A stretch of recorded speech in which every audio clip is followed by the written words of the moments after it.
ish jarayonlari ketyapti.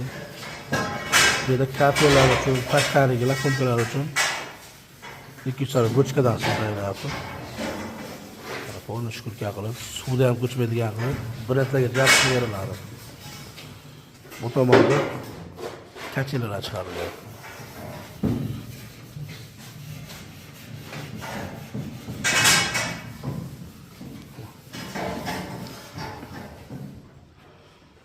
Bunda 100 ta gachalar ham qo'yilgan.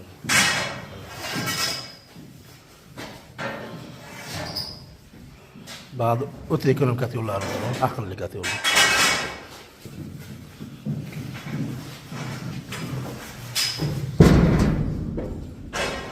Kimga kerak bo'lsa kachalar karkazlari ham отдельно sotiladi. Taklanishlar chotki.